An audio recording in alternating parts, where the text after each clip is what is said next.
আসসালামু আলাইকুম প্রিয় শিক্ষার্থীরা। সেকেন্ড টাইম মানে যোদ্ধা। সেকেন্ড টাইম মানে একবার ব্যর্থ হওয়ার পর হাল না ছেড়ে আবার এই যুদ্ধের মধ্যে অংশগ্রহণ করা। এবং সেকেন্ড টাইমার যারা রয়েছে তারাই কিন্তু টপ করতে পারে। তো তুমি যদি সেকেন্ড টাইমার হয়ে থাকো তাহলে কিন্তু তুমি কিভাবে টপ করবে সেই বিষয়ে জানা কিন্তু খুবই গুরুত্বপূর্ণ। তো তোমাকে আমি কয়েকটা বিষয়ের কথা বলবো, এইগুলো তুমি যদি মেনে যদি কাজ করতে পারো, এইগুলো যদি মানতে পারো, ইনশাল্লাহ তুমি কিন্তু তোমার স্বপ্নের বিশ্ববিদ্যালয়ে স্বপ্নের সাবজেক্টে পড়তে পারবা। শুরুতে বলবো, যারা ইউটিউব থেকে দেখবা চ্যানেলটি সাবস্ক্রাইব করবা, আর যারা ফেসবুক পেজ থেকে দেখবা তারা ফলো দিয়ে সাথে থাকবা। আর যারা ইউটিউব থেকে দেখবা, তোমাদের কমেন্ট বক্সে যে ফেসবুক পেজের লিঙ্ক ওইখানে যুক্ত হবে, আমাদের যে ক্লাসগুলো ওইখানে তোমরা কিন্তু পেয়ে যাবা, এবং টেলিগ্রামে যুক্ত হয়ে যাও। আমি এখানে কয়েকটা বিষয় নিয়ে কথা বলবো। যদি তুমি সেকেন্ড টাইম দিতে চাচ্ছ, তোমার দেখতে পারো প্রথমবার তোমার ভুল হওয়ার পিছনে একটা কারণ হতে পারে, সেটা হচ্ছে প্রশ্ন ব্যাংক না পড়া। অর্থাৎ আমি অনেকজনে মনে করে, বা আমি যখন সেকেন্ড টাইম দিয়েছিলাম আমি এরকম মনে করছিলাম যে আমার প্রশ্ন ব্যাংক কেন পড়া দরকার, আমি টপিক পড়লেই তো হয়ে যায়। না, আমি মনে করি তুমি যে বিশ্ববিদ্যালয়ে ভর্তি পরীক্ষা দিবা সেকেন্ড টাইম, মনে করো তুমি আরইউ এর ভর্তি পরীক্ষা দিবা বা জিএসটির মধ্যে ভর্তি পরীক্ষা দিবা, তো তোমাকে আমি প্রথমেই কথা বলবো, এই যে আরইউ বা জিএসটির যে প্রশ্ন ব্যাংকটা রয়েছে, যেমন আরইউ এর মধ্যে এ ইউনিটের তুমি 10 বছর এটা পড়ে ফেললা, যত দ্বারাই বলুক এখন বলতে পারো যে ভাই প্রশ্ন ব্যাংক থেকে প্রশ্ন অনেক আসে, আমি বলবো যে না, কারণ এখন কিন্তু আমাদের যে প্রশ্ন ব্যাংক থেকে প্রশ্নগুলো সেগুলো তেমন আসে না, কিন্তু প্রশ্নের প্যাটার্ন কিন্তু মোটামুটি অনেকটা সেম হয়। অর্থাৎ তোমাকে রাইট ফর্ম ভার্ব থেকে একটা যে প্রশ্নটা দিয়েছে, মনে করো তোমাকে মনে করো আমাদের দিল কি অন। অন আমরা জানি কি, এরপর আমাদের বার বসাতে বললো, কি বার বসাতে বললো। তো আমরা জানি যে আমাদের প্রিপোজিশনের পর আমাদের কি হয়, বার পেশিতে আইএনজি হয়। সো পরবর্তী বছর, এই বছর যদি অন দেয়, পরবর্তী বছর যদি কি দেয়, ফোর দেয়, তাহলে কি আমাদের বার্পের পরে কি বসাবো, বার্পের সাথে কি বসাবো, অবশ্যই বার প্লাস আইএনজি। তো জাস্ট হচ্ছে প্রশ্ন প্যাটার্ন চেঞ্জ হতে পারে, কিন্তু টপিকটা চেঞ্জ হবে না। তো এটা তোমাদের কিন্তু বুঝতে হবে। অর্থাৎ তোমাকে আমি কথা বলবো, তুমি যে বিশ্ববিদ্যালয়ে ভর্তি পরীক্ষা দাও প্রশ্ন ব্যাংকটা অবশ্যই অবশ্যই পড়ে ফেলো, যাতে তোমার জন্য খুবই কাজে আসে। 2 নম্বর যে বিষয়গুলো কথা বলো সেটা হচ্ছে অবশ্যই টপিক অ্যানালাইসিস। টপিক অ্যানালাইসিস বলতে আমি সেটাকেই বুঝাই, অর্থাৎ তুমি প্রশ্ন ব্যাংক পড়ে টপিক অ্যানালাইসিস করতে পারো, বা আমরা যে টপিক অ্যানালাইসিসের ভিডিওগুলো দেই বা আমরা যে কথাগুলো বলি সেগুলো জাস্ট শোনো। টপিক অ্যানালাইসিস বলতে কি বোঝায়, অর্থাৎ তুমি যে বিশ্ববিদ্যালয়ে ভর্তি পরীক্ষা দিতে যাচ্ছ, বা কম্বাইন্ড বিশ্ববিদ্যালয়ে ভর্তি পরীক্ষা দিতে যাচ্ছ, বা আরও জিএসটির মধ্যে ভর্তি পরীক্ষা দিতে যাচ্ছ, তো এখানে দেখতে পারবা যে মনে করলাম সমাস। তো সমাস থেকে কিন্তু কম্বাইন্ড ভাবে আরইউ এবং জিএসটির মধ্যে প্রশ্ন আসে। তো তুমি যে বিশ্ববিদ্যালয়ে ভর্তি পরীক্ষা দাও অবশ্যই সিলেক্টেড টপিক গুলোকে আগে গুরুত্ব দেওয়া। অর্থাৎ তুমি টপিক সিলেকশন যদি করতে পারো, তুমি মনে করো তোমার ভর্তি প্রস্তুতি তোমার 70% প্লাস হয়ে গেছে, টপিক সিলেকশন যদি করতে পারো, অর্থাৎ একটা যে টপিক আসে না সেই টপিক তুমি পরে কি করবা, বিশেষ করে পোলাপান যেটা করে এই জিকের মধ্যে, কি জিকের মধ্যেই সবচেয়ে বেশি সমস্যাটা করে। তো তুমি যদি যে বিশ্ববিদ্যালয়ে টপ করতে চাচ্ছ, যে বিশ্ববিদ্যালয়ে ভর্তি পরীক্ষা দিবে, ওই বিশ্ববিদ্যালয়ে কিন্তু টপিক অ্যানালাইসিস বা যে যে সাবজেক্ট থেকে যে যে টপিক থেকে প্রশ্ন আসে সেইগুলো তোমাকে বেশি হাইলাইট করে পড়াশোনা করতে হবে যদি তুমি বিশ্ববিদ্যালয়ে টপ করতে চাও।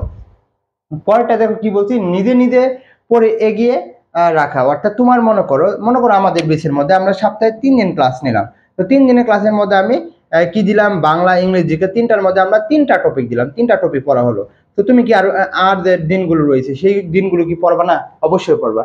তো তোমাকে এরকম একটা জিনিস বানাতে হবে যেটার মধ্যে তোমার কোচিং এর পড়াও থাকবে বা প্রাইভেটের পড়াও থাকবে, এবং নিজে নিজে তোমার একটা পড়া থাকবে। আর সেই জন্য কিন্তু আমাদের বেস যেটা রয়েছে সেখানে কিন্তু আমরা প্রতিদিন ডে 1, ডে 2, ডে 4, অর্থাৎ তোমাদের ক্লাস ছাড়াও এক্সাম বেস ছাড়াও তোমাদের ডে 1, 2, 3 দেই, অর্থাৎ তোমার এটা নিজে নিজে পড়ে শেষ করতে হবে। আর আমাদের যারা সেকেন্ড টাইম বেসে ভর্তি হতে চাও, 1050 টাকা দিয়ে তোমরা আমাদের জিয়াটা রয়েছে, হোয়াটসঅ্যাপ নাম্বার দেখতে পারতেছে, এখানে তোমরা ভর্তি হতে পারো, আমাদের সকল কিছু দেখাবো, ওয়েট করো। তো 3 নম্বর যেটা কথা বললাম, যে নিজে নিজে পড়ে কিন্তু তোমাদের পড়াটা গুছাতে হবে, তোমাদের নিজের একটা নিজস্ব পড়া থাকবে, coaching, private, exam base, class ছাড়াও, এটা আমাদের মনে রাখতে হবে।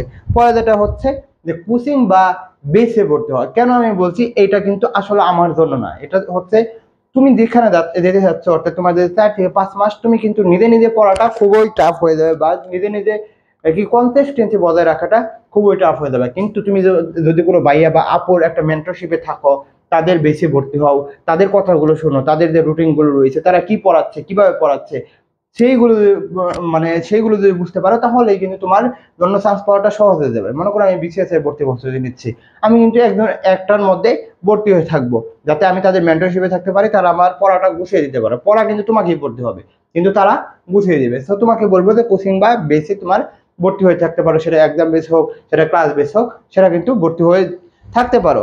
আর পরে যে বিষয়টা কথা বলবো, আমাদের আজকের যে পড়াটা ছিল ডে 7, এটা যেটা ছিল 1 থেকে 6 এর মধ্যে আমাদের যে পড়াগুলো ছিল সেটা রিভিশন আমরা স্টুডেন্টদের বলছি। তো তোমাকে অবশ্যই নিয়মিত পরীক্ষা দিতে হবে এবং রিভিশন দিতে হবে, অর্থাৎ গত দিনের পড়া মানে তুমি কালকে রাত্রে যে পড়াটা পড়ছো দিনের শুরুতেই সেটা পড়তে হবে। অর্থাৎ তুমি সকালে মনে করো তুমি মুখস্থ পাঠ পড়তেছো, তো মুখস্থ পাঠের মধ্যে আমি যদি কথা বলি, মানে গত দিন পড়ছো যেটা সেটা আগে 10 মিনিট তুমি পড়ে ফেললা, তো তখন পরে যখন তুমি শুরু করবে তখন কিন্তু তোমার মধ্যে ভালো লাগা কাজ করবে, প্লাস হচ্ছে নতুন জিনিস পড়তেও ভালো লাগবে। অর্থাৎ তোমার সেই হতাশা কাজ করবে না যে আমি তো পিছনের পড়াটা ভুলে গেছি, এরকম কিন্তু কাজ করবে না।